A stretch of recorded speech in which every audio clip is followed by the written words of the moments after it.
Good morning. Today is January the 30th, 2026. It is about 10:30 a.m. Eastern Standard Time. I am Yahweh Elohim, Yahweh, the Elohim of the Bible. Today we are going to cover about 2 pages of topics, and, well, we'll begin. Because it's Fun Friday, Cameron likes to call Boss Fight Friday, kind of the end of the week. But we'll go with Fun Friday. Here's a little joke for you. So what is my favorite pasta? Well, angel hair, of course. And if you don't know why that's funny, then you might be the problem. Or a problem. But, so dinner tonight is going to be chicken Alfredo with angel hair pasta and garlic knots. Briefly, I take the chicken, they're in little strips, and then I pan fry them with some olive oil, some different Italian seasonings, some garlic salt, and then get a nice good glaze on them. Get them to where they're kind of brownish golden, and then put those off to simmer, getting the angel hair nice and ready, obviously drain, and then having the Alfredo sauce on the side for the end, for it all to come together in one big pot, served in a nice bowl with some garlic knots, and there we go. That is our Friday dinner. And me and Asherah are going on in this incarnation, our 10-year anniversary as of Sunday. So, I will be doing, I'm going to pick up some filet mignon from Publix this weekend, some fresh asparagus, baked potatoes, and then I will do a garden salad. So, while me and her are having our anniversary dinner, the kids have really no interest in steak, asparagus, or baked potatoes, so I will get them a frozen pizza, so everyone's happy. That's what they want, so that's what we'll do. I'll get them a little frozen pizza, and me and Asherah, we will have the steak. Not because I don't offer the kids steak, but they just don't like real food, I guess, right? I know I made a pot roast one time. Actually, a couple times I've made a pot roast, and I tell you, me and Asherah love having a pot roast with carrots, some celery, whole potatoes or red potatoes. I mean, just all around good, over some white rice, buttered white rice. Kids turn their nose up at it. I can't believe it. These darn kids. Alrighty, so we will go into our talking points, and today's background music is called Orbital Morning, 1960s space age pop. I think it's kind of fitting, because right now the mood I'm feeling with the world, the tension, is kind of scary as it is with the world, but at the same time it's exciting. Why is it exciting? Because if you look at patterns in history, these are the types of moments that are the calm before the storm. And it is only because of that storm that we're going to be able to come out of this, not only the U.S., but all these little hot spots that I, as Elohim, have been directing my governments to work on these things on my behalf, right? And actually, I'm going to note, because I want to try to stay congruent with my topics today.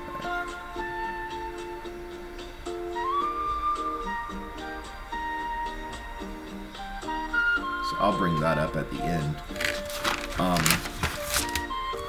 So, we obviously got Nicolas Maduro. That was a huge win for Venezuela. I hope the interim president, Darcy, does not fall back under the pressure of the people. Because a lot of times the people are only experiencing the symptoms of a larger problem, and thus they're really quick to try to put band-aids where there needs to be surgery, so that's where I really encourage Venezuelans right now, hold fast. The United States has all good intentions for your country because we want to see Venezuelans prosper. You should be in the international world on the stage, being able to trade not only your culture, but your resources. This is why I, as God, have put resources in unique locations all around the world. Because you can have a culture, South America, Venezuela, and American culture is very different in so many ways, and that's a beautiful thing. But what is the one thing that can get us to come together at the table? Well, it's trade, right? Because it starts back at the very, very beginning, at the dawn of time, when I was working with humanity, when I was working with nomadic human beings, before the earth was filled in with its stewards. I was working with humanity when they weren't even civilizations yet. So it started out as they were hunting, they were gathering, right? And they had a nomadic lifestyle. So whatever they could carry on the back of a camel or on the back of an ass is what they would essentially use. Well then, because of planting, then they had to stay to treat crops and plant crops. And of course, that's the birth of civilization when we're finally in the Fertile Crescent, which is the Middle East, which I will be segueing into the Middle East now. The Fertile Crescent. And again, that's where nomadic tribes coming off the Horn of Africa, going through the Middle East. Asia was coming right through these places. The north and the Caucasus region going south. So all these places were kind of intersecting into the Fertile Crescent, right? So that really was the best spot for me as Elohim, as Yahweh Elohim, to start encouraging seed production. And then, as I explained to my kids in the car the other day, so imagine that I plant 1,000 corns, okay? And then I'm raising up and I'm collecting, and now, me and the family, we've harvested 1,000 corns. Well, the problem is, now I've got a surplus of corn. But maybe I don't have any, wheat. So it's like, okay, I've got 1,000 ears of corn, but man, I don't really have any wheat. I wonder if we took a day's trip right over those mountains. I wonder if somebody there has wheat. And guess what would happen? They'd travel across that mountain range. And they would discover that someone is sitting there in the same predicament, and they said, man, I've got 1,000 pounds of wheat, but I don't have any corn. And so the one family tells the other family, you know what? Why don't we share? Here, I'll give you half of my corn surplus if you give me half of your wheat surplus. Now we actually have the same amount still, but a variety. That's your very first trade deal. That was before money existed. That was before anything. That was two newly settled nomadic people that did not even have a culture yet. Their culture was very basic and very limited to the surrounding area. So what were their core belief systems were, before it was they were following herds, right? So they were tracking the sun, they were tracking the stars, they were really in tune with nature. These were amazing hunters and gatherers. The gatherers, because after a cycle, they would usually go in very, very big circles about 12 months out of the year, and then they would kind of end up in the same area at around the same time. So they developed kind of a system. They knew that at this point of the year they should be in these fields hunting, they should be gathering this type of vegetable or fruit that's found in that area. Then they would move on with the surplus. But again, those were all nomadic tribes. Those were the ones that were still wearing very basic animal skins, using animal skins to fashion footwear, and basic sharpened sticks as spears before bow and arrow. So we're talking, wow, quite a long time, right? So my point is, what was the one motivating factor that stopped humans from being nomadic and brought them in to put down roots? And remember, roots can be good or roots can be bad. We could have roots that are like the carrot, that are like the corn, that are like the wheat, or we could have roots that are like the weed, that are like the non-productive things, right? So when they're putting down roots, now one family or one group has a legitimate reason to approach another group, right? Whereas before, a lot of the mentality was they were infighting. They would then fight each other for good hunting grounds. They would fight each other for these big surpluses of fruits, right? So dates are really big in the Middle East. So back then, you would have groups of several hundred nomadic tribes trying to get to the date fields, these palm trees in the desert, to collect the dates before other tribes. And if they just so happened to meet there, it could turn into a battle really, really quick. Well, what changed the game? What changed the game was civilization. What changed the game was the innate ability for humans to use what they had to take a step in the right direction. In this case, it was trade. So again, now your basic trade, right? Some corn for some wheat for some corn. And then they figured out, hey, that actually works pretty good. Then they would come together, and then guess what? You would have a third, like, little group that they would meet up. And I'm fast forwarding this. Like, if you can just kind of paint the scene, that this is generally how it went. And then that person comes over, and they're talking, and they say, wow, you know what? Goat's milk would be really good with this. I just so happen to have, 40 heads of goats. So I tell you, if one of you were to come and send someone to help me milk my goats, I'll give you a portion of all the milk, right? That person's like, well, that's a no-brainer. If I go and work and essentially help, you're going to send me off with something, right? And then, of course, that opened up more trade. So now you have wheat and corn and milk and dates, and basically it continues, right? Then we go through history. If you were to see it how I can see it from home, is it's kind of like watching a movie. If you've ever been to an IMAX theater and you're sitting on kind of the wall, right? And then the whole room is just like you're immersed in it. That's how I, as Yahweh, can go home and I can have my angels put me in a certain timeline where I can do a review. And again, this is how I go through roots. So as a God, I actually study human culture from that 30,000 view. And then I manipulate it, and I usher and sway things that's going to be the best overall benefit for the human being. And that's where we're at now. So,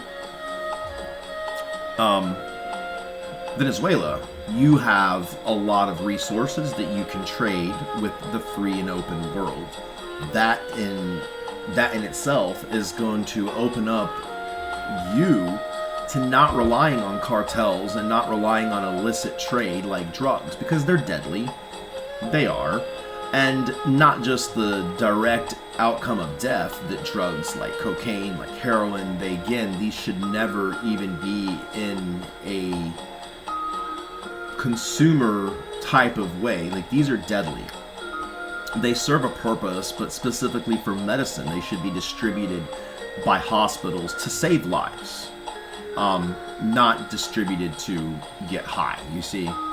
So the point is when you are desperate and the cartels are stepping into the leadership spot and they are trying to push their governing system because that's what they want to sell. So naturally, if a cartel wants to sell its drugs, it's going to strong arm the governing party to ensure that they have less and less resistance to do what they want to do. And that's what's been done all around the world in pockets. South America, notorious for this. So this is where we want to make sure that any and all people that are going to be dealing with the Americas and our allies, that's like having a pass into the top 50 club. That's like saying, I'm going to be able to sell my stuff on Amazon. Like, in a very weird kind of way, but it is, right? Is you want to, or let's say you had a product and you were like, man, I want to get my stuff on the shelf of Walmart, right? You know it'll be in front of millions of people, and the chances of your product succeeding go up exponentially. Well, the same thing with Venezuela. So when you guys begin to put together a republic democracy, which is what you're used to, that's what you guys will thrive under. And then you get this very, very understood in your culture that be you all day. Be your individual country, be your individual culture. That's on you. But when we're crossing the threshold of cartels, drug smuggling, it results in murder, death, dismemberment, chaos, and then obviously unaccounted funds. Who suffers in the end? The civilization. The citizens of that civilization are who suffers. So, by establishing these things, it's going to be beneficial for Venezuelans, beneficial for trading with us and our partners, and guess where the money goes back to? The people. And then the people can say, you know what? I see a bridge down here that we need fixed. Well, where's the money? Well, now you got plenty of it, right? Because you're selling stuff to America, who's paying you a fair price, and you're selling stuff to America's friends, who will pay you a fair price. So that's what I mean. That's a benefit.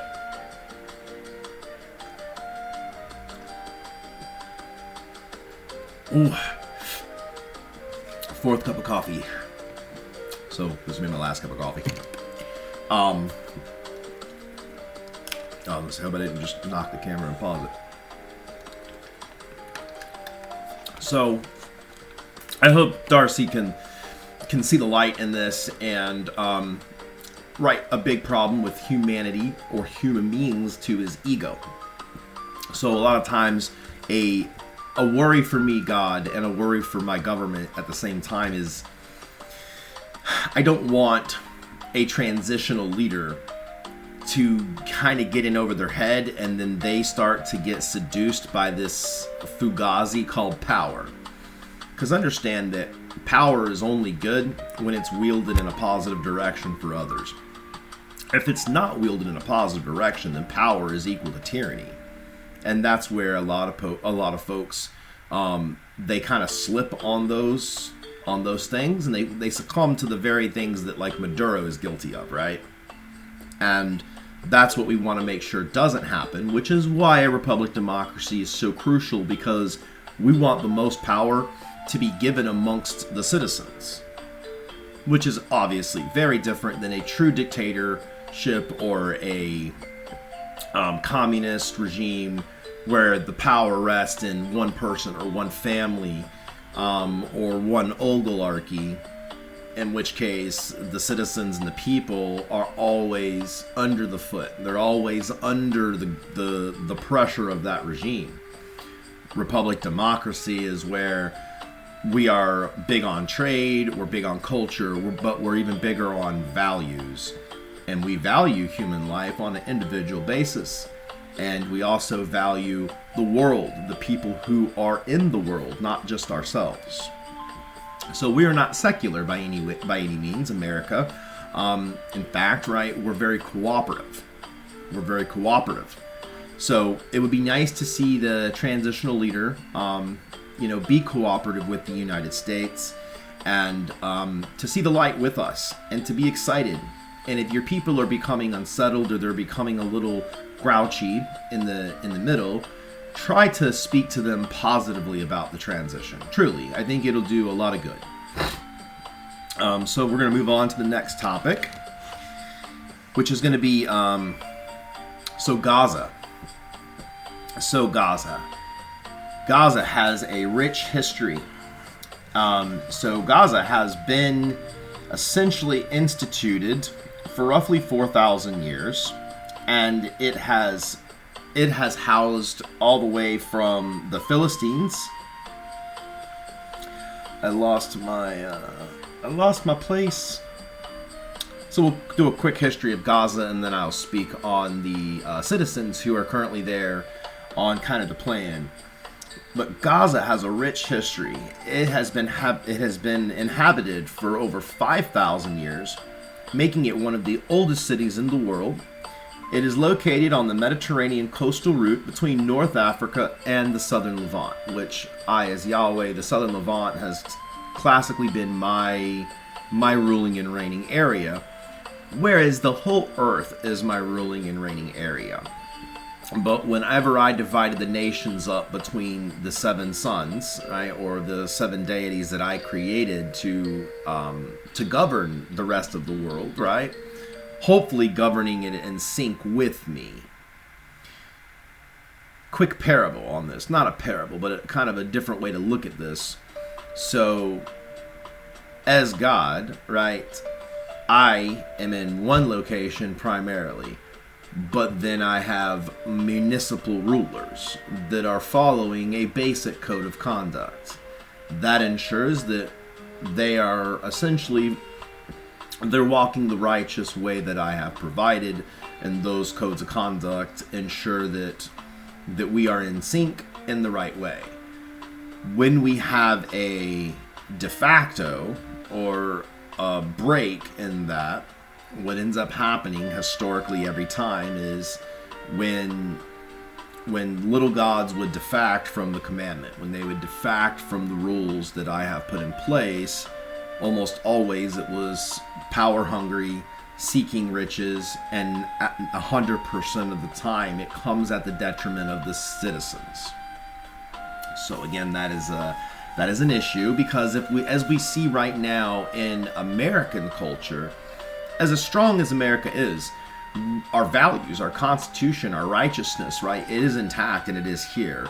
The problem we're having is the little gods like governors, senators, and mayors are all defacting because they are protecting an illegal human being in our country, because those are the votes that they rely on. It's very sad and is a position of weakness. So I will also show the world what happens when little gods decide to take power away from the people that it belongs to and empower the minority. Just like cartels were being empowered, they are the minority, but they were being empowered, that's being cut off. Just like now, democratic states that are refusing to uphold American citizens' desires, wants, and needs of what they voted for, they're choosing to defact, and instead of doing the right thing, they want to be little dictators, and they want to lead illegal aliens to the destruction of the United States. So those people are going to be arrested, and they are actually going to jail. We don't arrest people that haven't done any crime. Most, if not all, of the people that the left has tried to indict, incite, they are false accusations. That is called a lie, and that means that you have committed a sin. When you have committed a sin, you end up on my list. When you end up on my list, that puts you open to peril and or removal of my creation. Thus, as the Lord God, Yahweh Elohim, I will be putting place enactments of my own, and they will be carried out justly and dutifully. How this pertains to Gaza is Gaza, again, has had a very long history, and the coastal route between North Africa and the Levant, for most of its history, it has served as a key entrepot of southern Palestine and an important stopover in the spice trade route traversing the Red Sea. So Gaza originally was a pass-through city, but also a port. Now, the early Bronze Age, the settlement in the region of Gaza dates back to the ancient Egyptian fortresses built in the Canaanite territory at Tel Sakan to the south of the present-day Gaza. The site was inhabited... My foot is asleep. Darn it. The site was inhabited until about 3000 BC. In about 2600 BC, the settlement was refounded, and this time inhabited by the Canaanites. Tel Sakan was abandoned again about 2300 BC. And for those who do not fully understand history, when we say 2300 BC, that means that is 2,300 years before the occupation of Roman Jerusalem and the crucifixion of Yeshua, who you may know as Jesus Christ, or Jesus, son of Mary, son of Joseph, Jesus of Nazareth. And 2,300 years before that. So imagine, today is 2026. Imagine the amount of time, right? So it was 2,300 years before your Yeshua, and we're only 2,026 years after that. So it would have to be 2,300 for us to have the same amount of time between that singular event, just so you understand time. The Middle Bronze, another urban center known as Tel El Ayul, began to grow along the Wadi Gaza riverbed. The Late Bronze, during the reign of Thutmose III, 1479 to 1425 BC, the city became a stop on the King's Highway, a crucial trade route of the Levant, and was mentioned in the 14th century Armana letters to Azatu. Gaza later served as Egypt's administrative capital in Canaan, and Gaza remained under Egyptian control for 350 years until it was conquered by the Philistines in the 12th century BC. And as we pick up at the Philistines, this is then where we have the story of David and Goliath. David was a young boy when he began his kingdom chapter with me, Yahweh. And then David was empowered because even to this day, Israel has always wanted a human leader that has been separate from me, Yahweh. Because in the Jewish mind, and again, this is where me and the Jewish people have a bit of a struggle, because they have always wanted a human king. Interesting, if you look at the psychology of the Jewish mindset, they want to know with an unequivocal doubt that this man is chosen by me, Yahweh. But then they will apply such a heavy scrutiny to that almost every single time, because this is the problem, right? That requires a level of faith that unfortunately the Jews don't have. So they kind of shoot their own foot a lot of time. Because I did anoint David, I did put David up, but then as I said, as their God, as supposedly their king, incarnate or out, I explained to them, humans are faulty.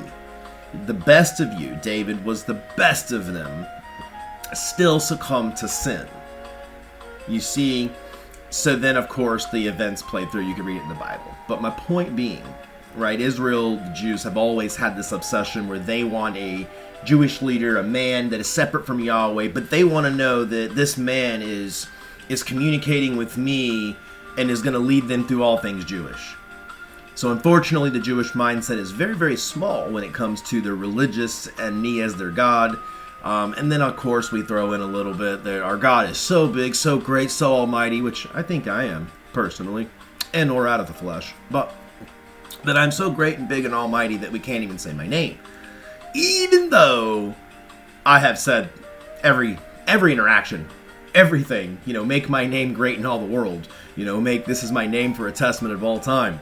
Make my name in all these governments and municipalities. This is going to be like your stamp of approval, right? Every product kind of has that stamp of approval. If you're in America, it's proud to have that stamp that says Made in America, right? If you are a righteous, upright human being, you know good and right, you know my commandments, you know who I am, then you put that stamp of Elohim, YHWH. There you go, right? That's your shield, that's your banner, that's my name, that's making it great in all the world. Why my humans have a hard time trying to use every other name but mine, I don't understand, except for the struggle of ego and the struggle of power. And this has been a problem with humankind ever since, right? I'm sorry that if my lowly appearance or my humble positions and things are not quite as great and almighty as people seem to think, but I would encourage you to see past the skin, see past what your eyes can tell you, and understand me from a viewpoint of what I do, who I really am, and you can see my hand operating in everything I tell you it is, because it is. All right, we are at 11 and the 30-minute mark. I'm going to take a 5. My foot's asleep.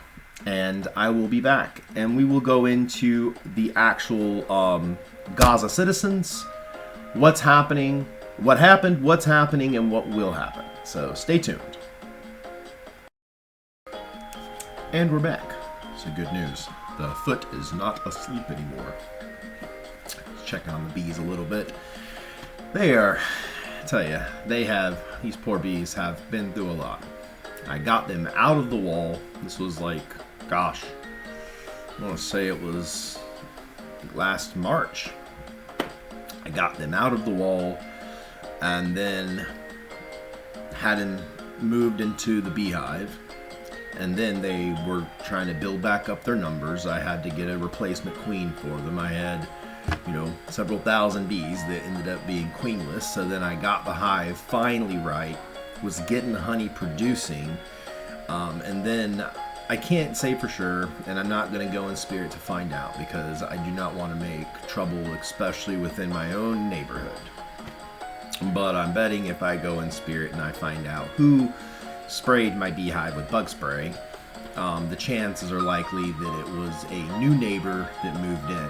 My area is not a very, even middle or high class. It's actually very, kind of, not poverty. It's not a trailer park poor, but I mean, it's kind of run down. It was a nice neighborhood 60 years ago. Now it's overtaken with bad habits, bad manners, a lot of lawlessness, unfortunately, and it's very transient. So most people that live in these areas are renters. I mean, I'm a renter, but we've been renting here for years, and our next step hopefully is a forever home. That's what we are really hoping for as a family.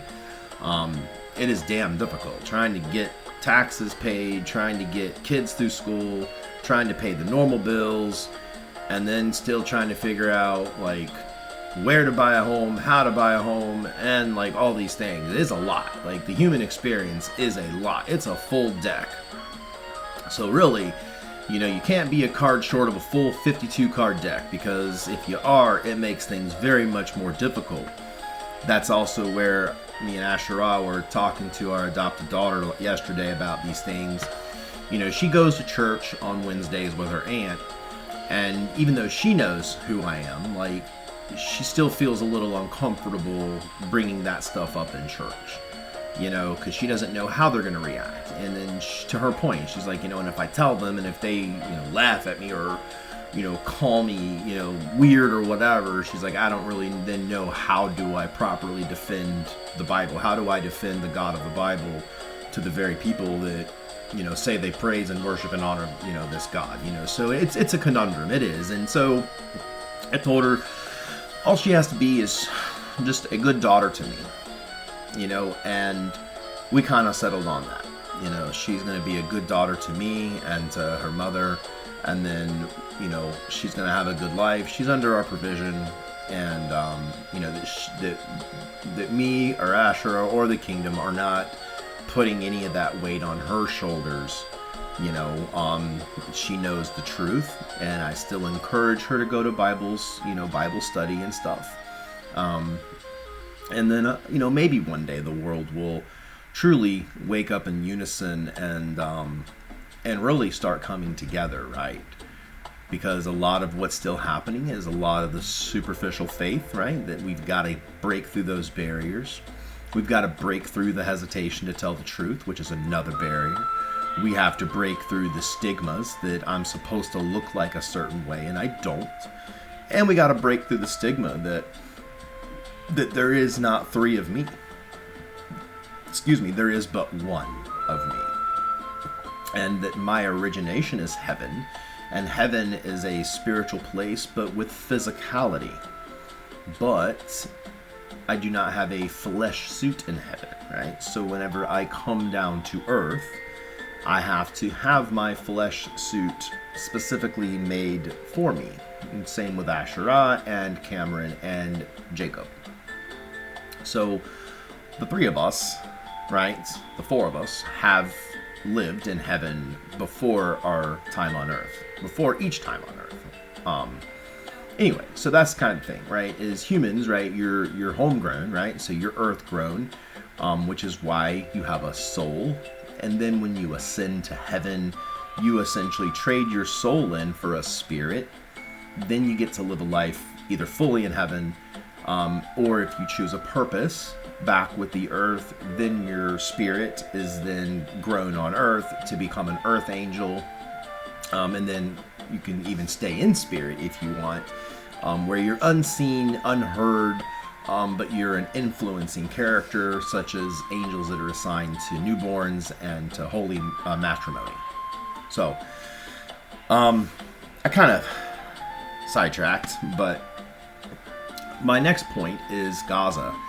So, with the rich history of Gaza, I'm not going to go through the entire history of Gaza, but, you know, it has been through a lot, right? It has been through early bronze, middle bronze, late bronze, Iron Age, the Hellenistic period,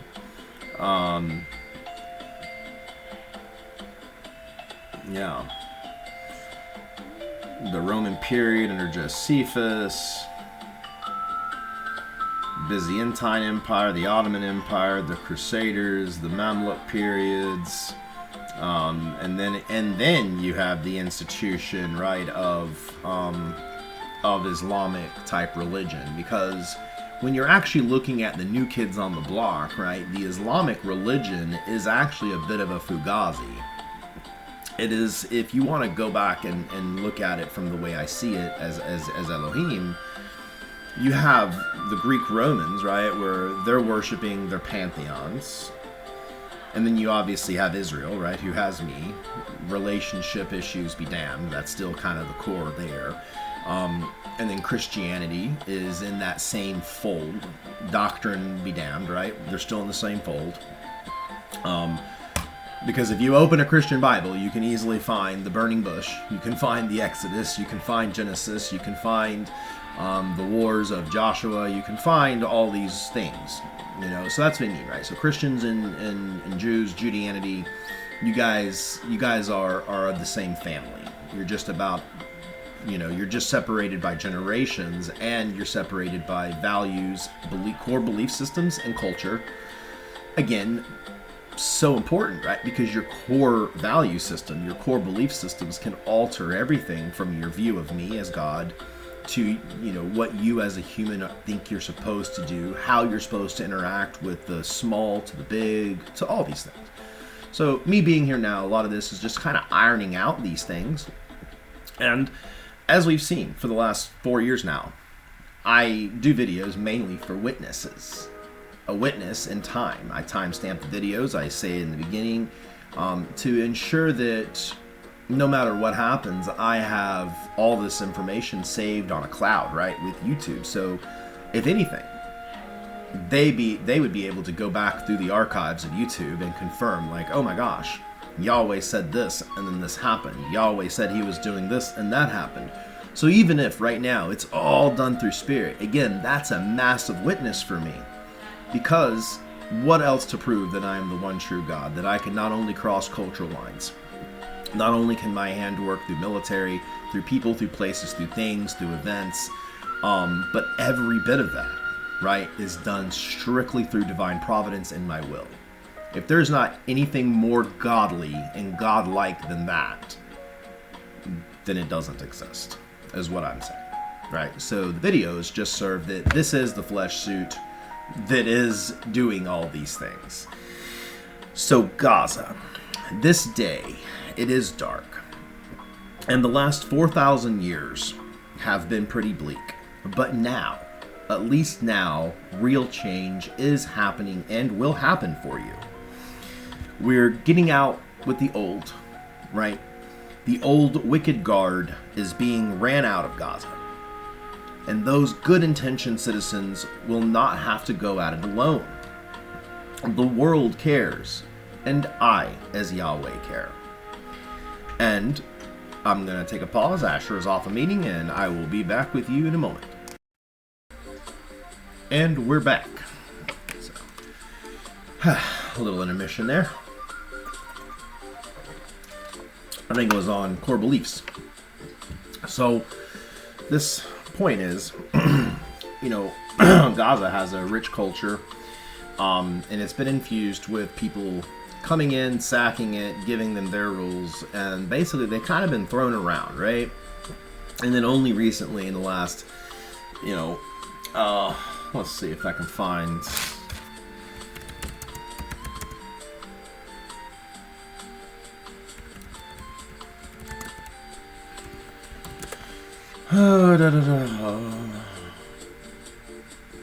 Yeah. So.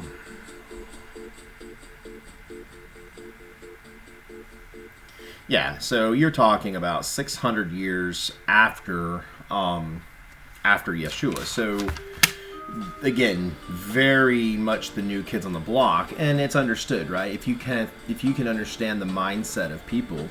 So if the people have gone so long, right, with kind of out their own thing, they're looking at Rome, they've got pantheons. They're looking at Israel, they've got me. They're looking at Far East Asia. Right, the North Asia, they're Buddha, the South Asia. What deity was doing South Asia? Anyway, point is, every other culture kind of had their own thing, and then you have, they had a great leader, I guess, at some point, this Muhammad guy, right? And they kind of looked at him as like a Jesus type of figure or Christ-like figure, and so anyway, they built doctrine around that. Unfortunately, they've been abused so much that the mentality, the core values, actually are built into the doctrine where they are against by their core, right? And my point is understanding the mentality, understanding the core belief system, because they view like Rome, right? Rome manhandled them. We'll forget Rome, right? The Ottoman Empire, forget them. So all these big imperialistic nations. Now, America's not an imperialistic nation, neither is Israel. But because it does have similar aspects, it shakes their core belief system. So the point here is, Gazans, I as Yahweh am not instructing nor Israel nor America to Americanize you. That's not the goal. Or to Israeli you, right? You are a free human being as an individual, and you are a free people. The big thing is, it's your character. Do no harm unto others, right? Do unto others as you want to be treated. And guess what?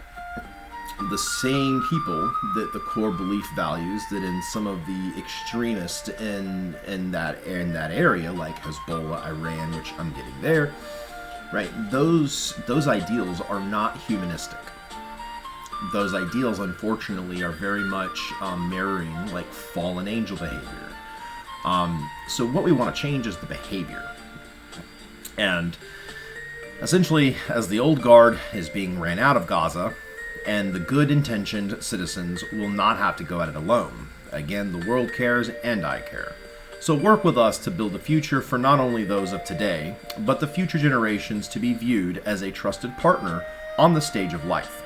We want peace, friendship, trade, and safety for all who want the same. So we, and when I say we, I am speaking on behalf of Israel and America. As their God, that is my literal divine right. And to that point, peace, friendship, trade, safety, we want to see Gaza be a culturally rich, safe place. How amazing would it be to open Gaza in the future once the terrorists are eliminated, common sense is reinstituted, children have schools to go to, people have markets to buy food at, there are public parks and recreation, you have some of the most beautiful beaches once they're cleaned up, you have fishing that you could do, there's a lot of industry that Gaza could do, right? And then say, hey, I'm coming to the table with something to trade. You see how that works? Now you get to come to the table and say, hey, I've got stuff to trade with the rest of the world. Like now I know this might sound dumb, but if you're a kid in the 3rd grade and you collect Pokemon cards and you're sitting at the table and you're like, all right, now I have that Charizard card that everybody wanted. Now my Charizard card's worth 2 your Squirtles. I know that might sound dumb, but my point is, manufacturing guns is not going to be beneficial, right? Manufacturing bombs is not beneficial. Hiding grenades and rocket launchers in daycares is not beneficial. It's not beneficial. And guess what? There is no boogeyman that wants to come get you. There is no boogeyman in the entire world that wants to come get you. The only boogeyman is the one that is brainwashing its own people to commit murder and to fuel irrational human hatred for absolutely no reason. That's a fact. And Iran is going down because, well, that needs to happen. That needs to happen. Because as long as Iran stands, that means the tentacle is still going to try to infiltrate Gaza. And I know the good, pious people of Gaza, they don't want jihad any more than anyone else in the world does, right? This is a very secular group of murderers that are trying to use the excuse of religion to murder. That's not a religion, and it's not human. It's really not. It's demon behavior. And I agree, right? The free world has, for a while, embraced too much sin, has truly painted on a face that is not American, because America is traditional values. America is wholesome. America is peaceful. We are highly adept, very intelligent, and family-oriented. America is not bloodthirsty, imperialistic, as a lot of the jihad movements tend to view us as. And then by extension, they view Israel the same because they're good friends with us. So, we want the future of Gazans, right, to be trusted partners on the world stage. Alright, give me actually 1 second here. Okay, sorry about the delay here. Alright, want to make sure I'm trying to get everything in before the hour, so...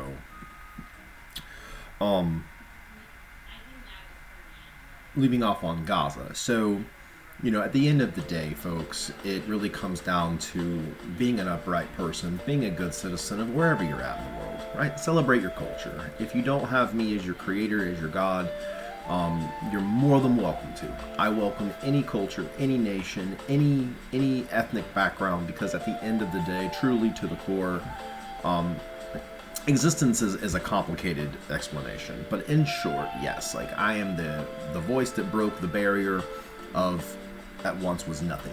When that barrier was broken, it began a series of chain reactions, and I'm the first person, I guess, you could ever capitulate in your mind. I'm the very first spirit, right, and thus created all things. And then as you see chain reactions that happen, you know, this is where we're at today. So if you want a real relationship with me, the divine creator, and my spirit, then you're welcome to any culture, right?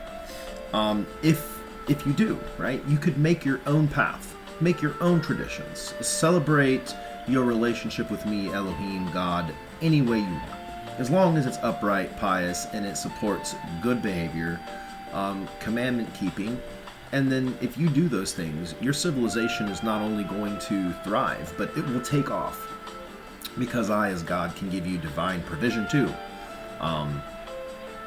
And divine provision means that I can ensure not only the sovereignty of people and land, but I can ensure that, you know, whatever means necessary you need to be successful, it happens.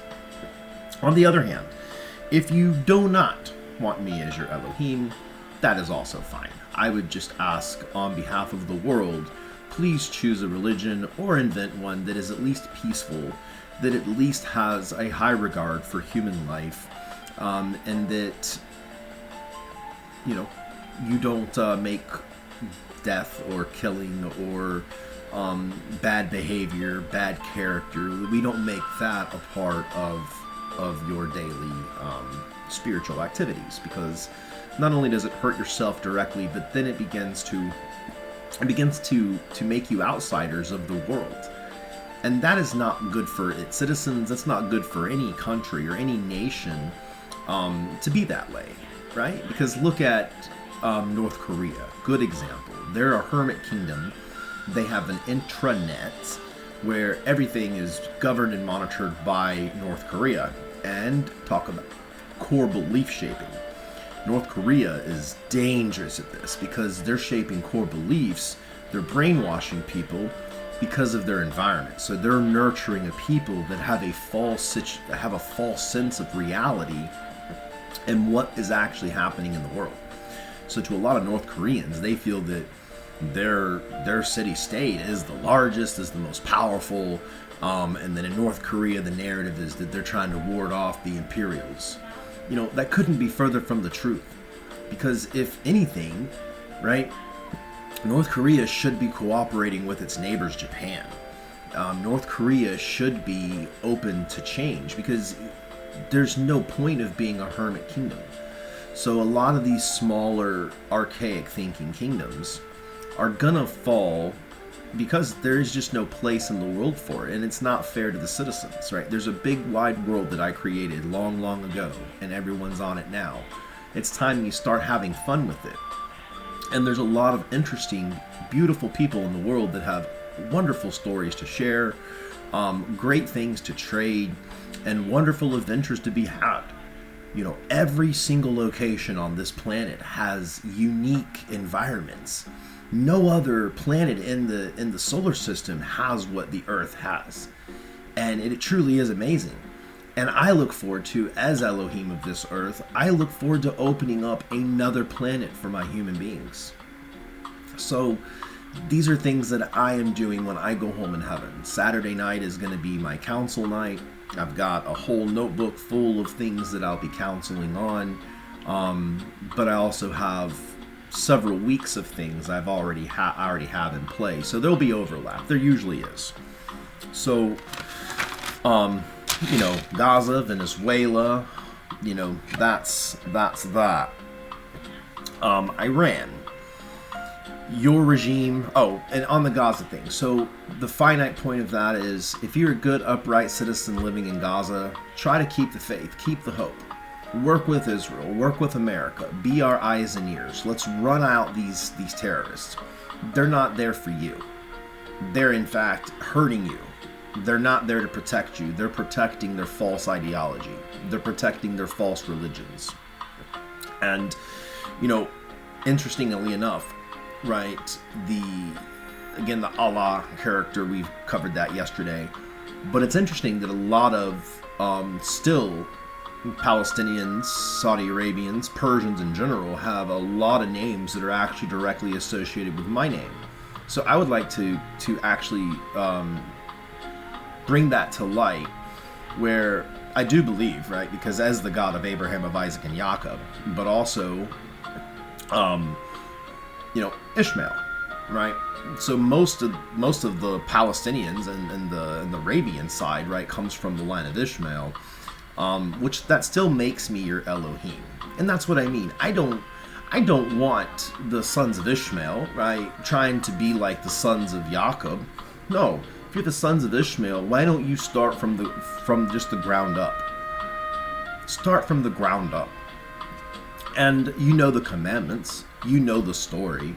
You don't have to go past that. You can create something special for us, for me as your Elohim, and you as a people of mine. Because again, all humans are still people of mine.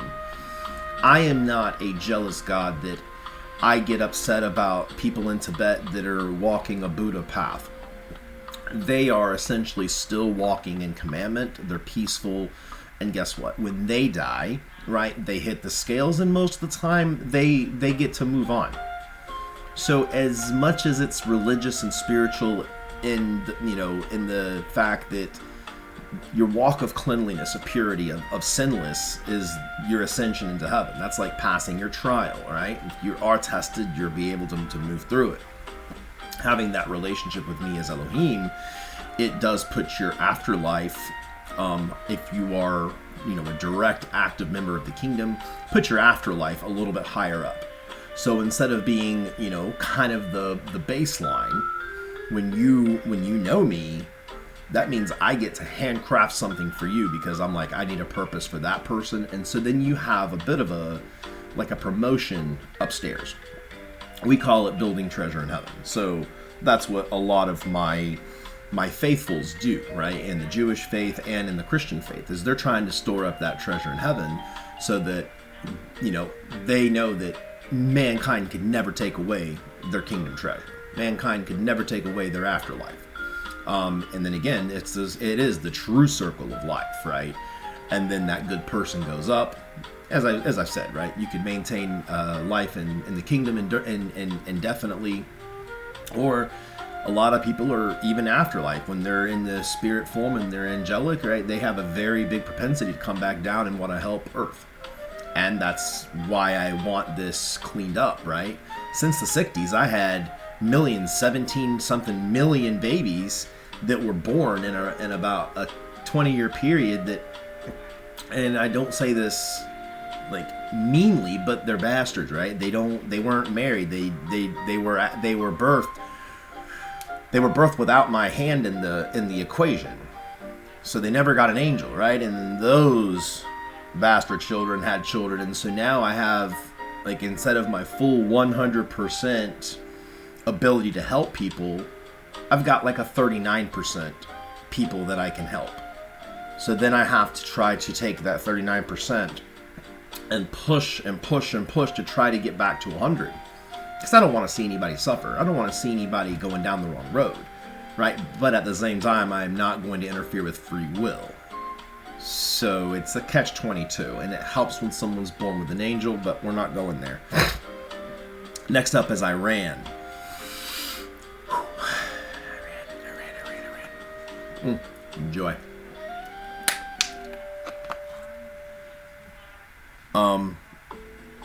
So Iran, your regime is now feeling the grip of my hand around your throat. And soon, you will be asphyxiated by it. IRGC, Ali Commies. Now, citizens of Iran, you have been fighting this evil tyrant for almost 50 years. It is time. Honor your fallen. And your fallen should be remembered as heroes. And their death was not in vain. That I do promise. And truly, having the Iranian culture back on the scene, having trade and a resurrection of righteousness in that region is more than top of mind to me. It is a must-have for me as Elohim. Again, Iranians want what humans want.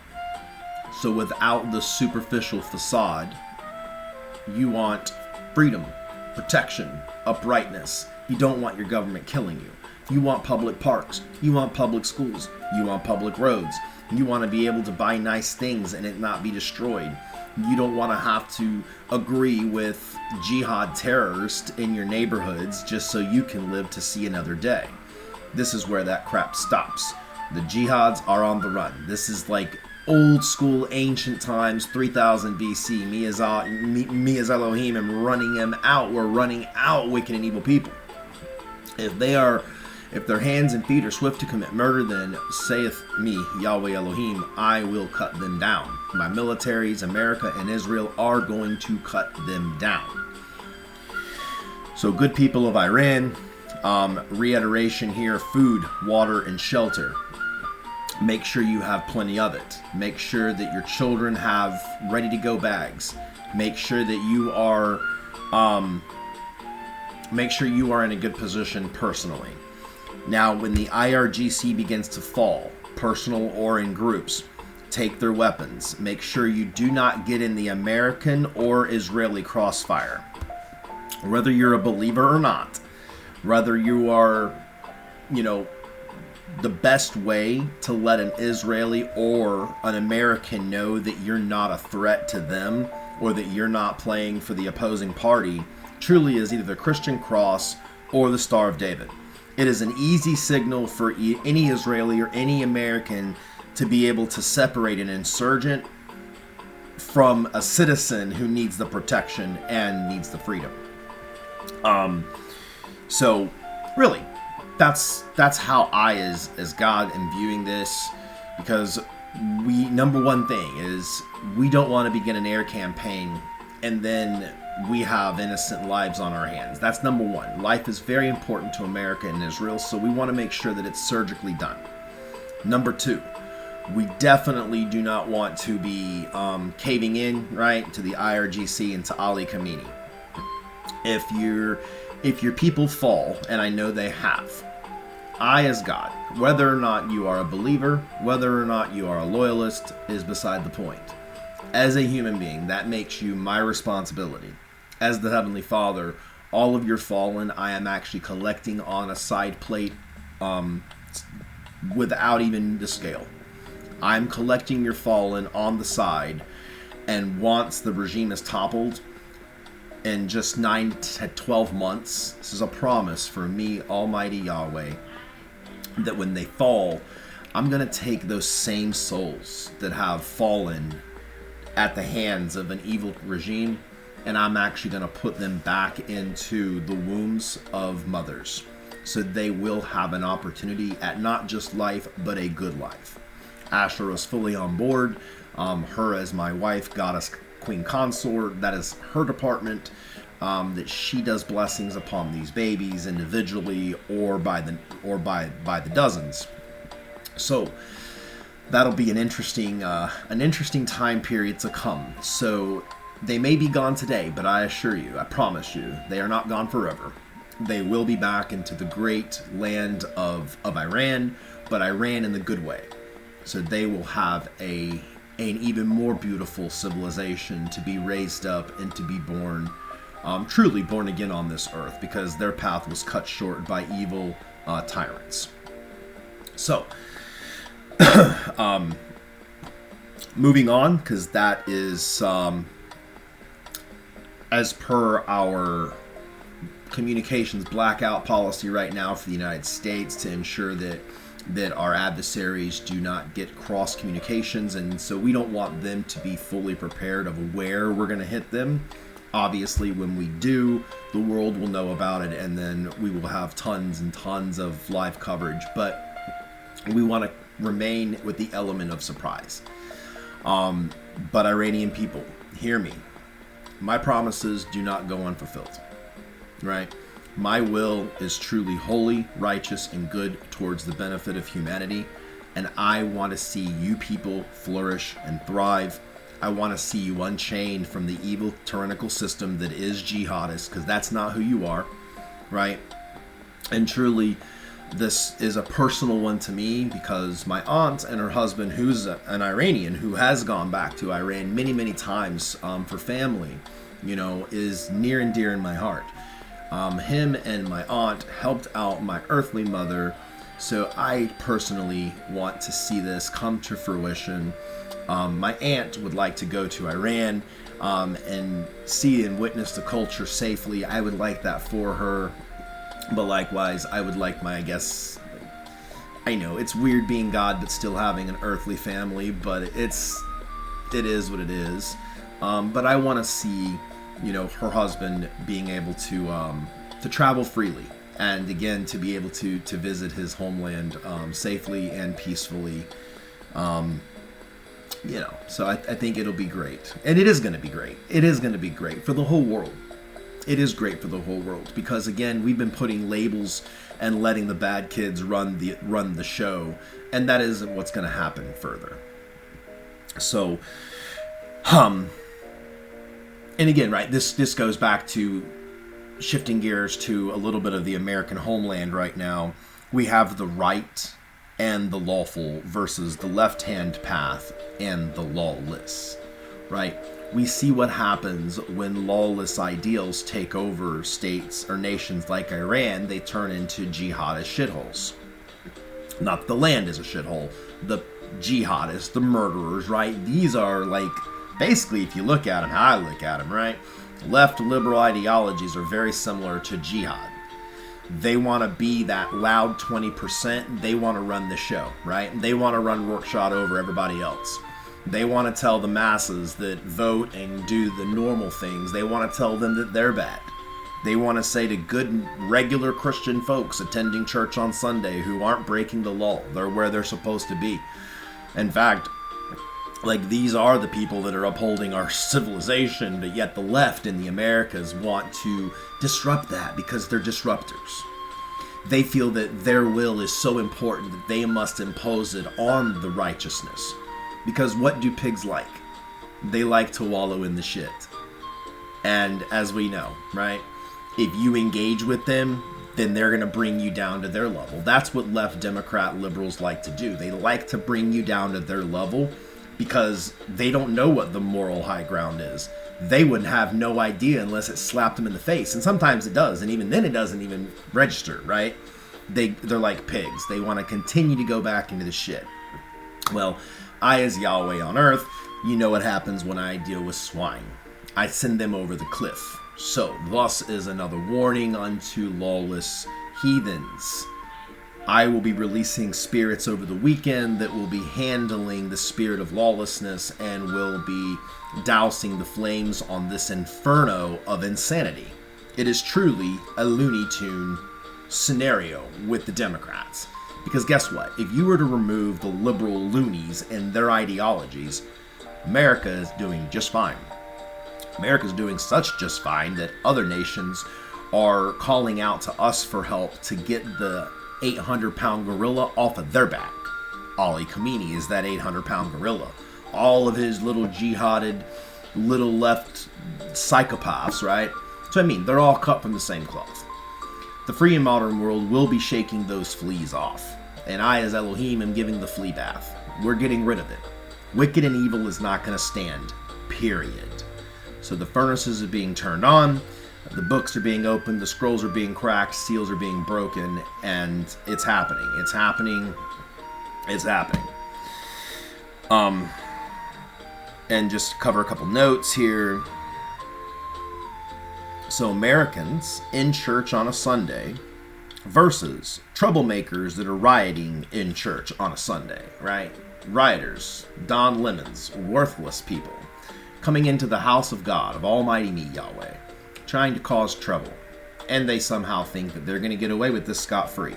I assure you, if the penal system does not take care of it, if they somehow live out the rest of their pathetic life, I will ensure that justice is handled accordingly and appropriately, sweareth I, saith the Lord God, Yahweh Elohim. And da-da-da. So, a little bit of a side note here. If we have law-abiding, normal Americans in church on Sunday, where they're supposed to be doing what they should be doing, and then we have the left liberals coming in there to disrupt service, rioting in service, disrupting, causing poor children, like, psychological harm here, which side of that coin promotes healthy civilization? Rioting for unjust illegals, or praying in church? Humanity needs to be the judge of these things, because when humanity unites its voice as one and stands up and can understand right from wrong, not your feelings, right from wrong. Illegal is illegal. Illegal is handled by the justice system. The justice system remedies that on the behalf of the American people. We're so fortunate that we don't rely on militant militia groups to go and do this in an unsavory way, in a dangerous way, in a barbaric capacity. No. You should be thanking me, Yahweh, because of thy great nation, who has laws in place to carry these things out in a dutiful, rightful manner. Anybody who disagrees with that is again on the side of the adversary. They possess the adversarial spirit. They can't even win elections fairly, so they have to get illegal votes. That is unrighteous. That is wickedness. That is not going to stand. An election needs to be fair and true, and illegals don't count as a vote, and they shouldn't be in the country. Again, if they have broken no laws, they've broken at least one. They're here illegally. If they have overstayed on a visa, that is against the law too. That goes back to the parable of the teenager invited kids over, and then it's like, okay, cool. Your time was up Sunday, now it's this week and the following weekend, and the kids just ain't going home, right? Now mom and dad are fighting because it's a burden. And it's like, you would expect in that moment those kids to just self-deport. They should say, okay, well, we're causing a lot of problems with the kids that do live here. We're causing their parents to fight now. A good kid would say, hey, little Susie, I'm going to just go home. Like, I'm going to call my mom and dad and have me pick me up. I have been here for 2 weeks too long. Your parents are fighting. We've eaten all the groceries, right? We done broke your cute little lamp. Like, all these stupid things. But it's true. And the left and the Democrats are trying to hold on to these illegals because that's their only hope of winning any further elections. That's a fact. That's a fact. And it's even more a shame when they try to say that the voter ID is going to somehow sideline the most vulnerable parts of society. A, that's bullshit. And two, if that is the case, 99% of the time, those are already Democratic-run sanctuary cities that have the less intelligent, the most impoverished, because they're trying to manipulate mass idiots on their behalf. Like, I really can't think of anything more sadistic and evil other than literally Ali Khamenei, who is doing the same thing as Democrats. He's mobilizing a radical ideologue. Ali Khamenei is mobilizing radical jihad to go after unjust, unrighteous causes because that's what pleases him. Just like these are the things that please Schumer. These are the things that please Pelosi. The things that please Ilhan Omar and Cortez and Waltz and Newsom and Jeffries. All of you people, I suggest you start taking pictures of yourselves in office because that is going to be the last effing time you're going to be in it. And I'm telling you, you keep lying, you're on my list. You know what happens when you're on my list. I will be making final decisions tomorrow night in council. So I would suggest you have a really good Friday afternoon / Saturday and either make it a point to repent, get off my list and stay off my list and get off my nerves and stop waning my patience, or I am going to remove you from my list. So, but yeah, humanity, you need to be the judge of these things. And you need to judge accordingly, right? Shared interests. If you have a shared interest and, right, like, that's harmful or deadly or chaotic or mayhem, like protecting illegals, like, you know, the gender. I don't have to go through this. The libs know they're libs and they know why. It's insane. Calling for the radicalization of normal citizens. Guess what normal citizens say? They say piss off. You people, your kind, are done. You're done. Hearing the hate speech sounding from the left, hearing the illogical nonsense that is constantly spewing from your mouths, I'm going to remove your voices. Because you are not using your First Amendment. You are American traitors, and you are insidious for righteous people. Nobody wants to hear your shit except for the ones you're paying. Or the ones you're letting overstay visas and they're letting you claim sanctuary. It's insanity, guys. Insanity.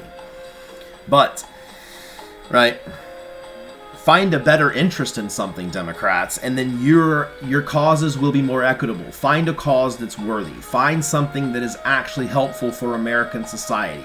Stop trying to get involved with every controversial issue because you don't like authority and you can't win elections without cheating. Cheating is a sin.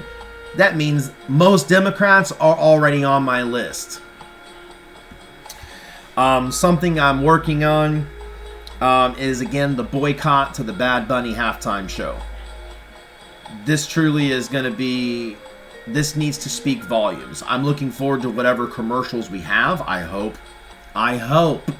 With all the money going into the Super Bowl commercials, I hope someone has at least thought of me, their Elohim, and all the things that I'm doing for America and Israel and have done for the world. I'm hoping there's at least a commercial that is going to help roll me out. I don't know. www.YHWH.org. If that doesn't exist, maybe make it exist.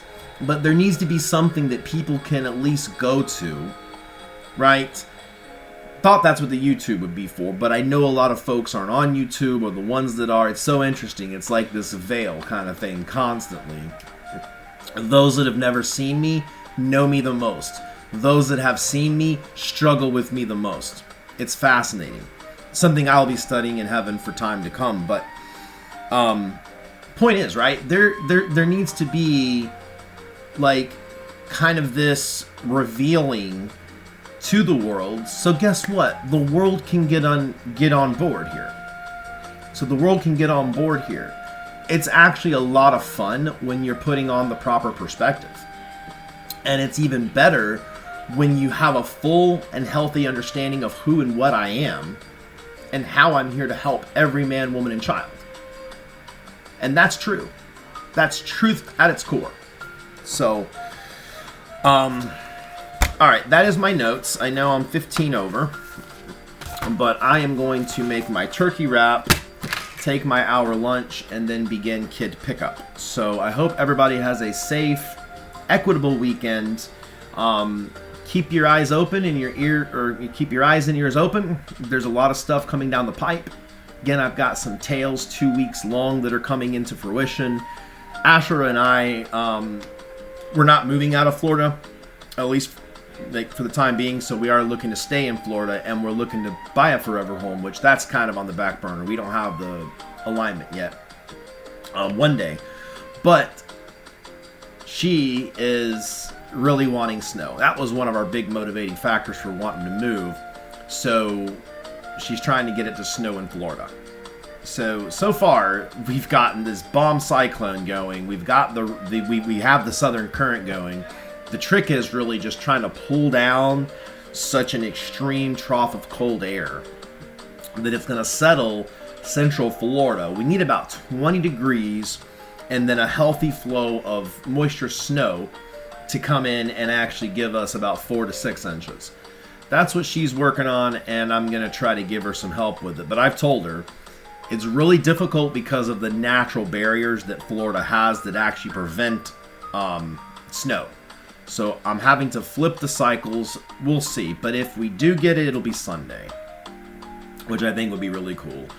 And then that'll be something that she can kind of stand by with her own witness, because there have been, unfortunate people that are in my own religions that are, looking at her in a weird way. Like, as instructed as I do, male should be with female. Female was created to be the companion of the male. That does not change with me being God. And that is the same woman that has been with me in other times past. And it is a bit of a different experience being incarnated at this time. But when you are a spirit and you have access to heaven, you have access to the past and access to your previous self, it's different than the traditional human experience. So, have a good weekend, everybody, and I will see you here on Saturday.